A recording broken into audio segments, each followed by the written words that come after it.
July is just 2 days away now, and if you haven't done your shopping already for those backyard barbecues, brace yourself. Data expert Dallin Hatch is with us this afternoon for a bit of a breakdown. Thanks for joining us today. Of course, thanks for having me. Absolutely. So I think we've been talking a lot about everything is more expensive, inflation is high. So let's break down what exactly that's going to mean for us in terms of celebrating the 4th of July. Yeah, overall inflation for consumers is around 3.3% year over year. So if you look at all goods across the consumer landscape, everything is up a little bit on average. However, depending on what you're buying for the 4th of July, you may not feel that inflation is actually all that high. In fact, you might actually feel like it's gone down a little bit. And so we want to kind of talk you through where you might feel the pinch more or less. So bad news for anyone trying to buy condiments for a party. Things like ketchup, mayo, and relish are all up about 7 to 10% year over Oh, year. wow. Even some meat products like hot dogs are up 6%. There's other products that are more in line with the overall consumer price index. Things like hot dog buns and hamburgers are up around 2 to 3% year over year. But anyone who's buying drinks, good news for you all. Inflation's actually not as bad there. So beer is actually about the same price this year as it was last year. Wine is down about 5%, tequila down 2%. Soft drinks, Coke, Dr. Pepper, and even like better for you sodas like Olipop are all actually down in price between 1 and 5%.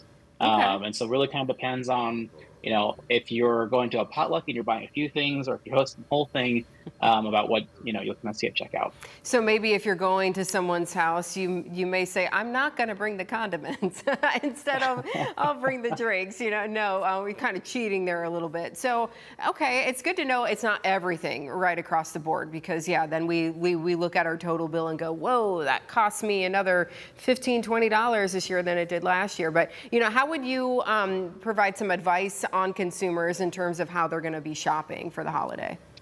Yeah, it kind of goes back to those old consumer smarts. If you're feeling the pinch this year and are trying to save a little bit, look for the off-brand products of the on-brand product. Or you can always buy in bulk, obviously. And then you mentioned this before, I think, but potluck style parties obviously is a way to defray the cost a little bit across, more people who are coming to that event. So those are all ways that folks can kind of save a little bit. Also, obviously, like price hunting and shopping around. There will be some grocers, for example, who may be running steeper discounts. So we're looking at an overall average, but there may be some grocers out there who might be offering an even steeper discount on these products. And, that'd be a good place to play if you're trying to save some money.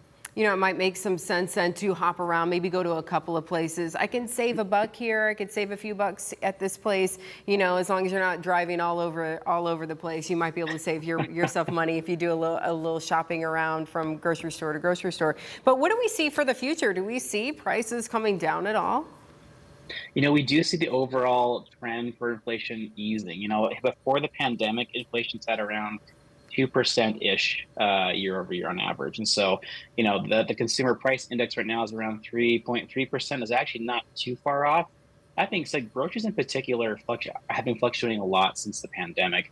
And that usually has to do with one of five things. Either the average cost of raw materials is changing rapidly, the average cost of wages or manufacturing to produce those materials is going up, the price of shipping and transporting and warehousing those products can go up. And then obviously inventory levels and demand levels can also impact those. If you remember a while back, there was the avian flu, I think, that went through a bunch of chicken populations, and we had an egg shortage. And so things like those things can obviously impact, the price of goods.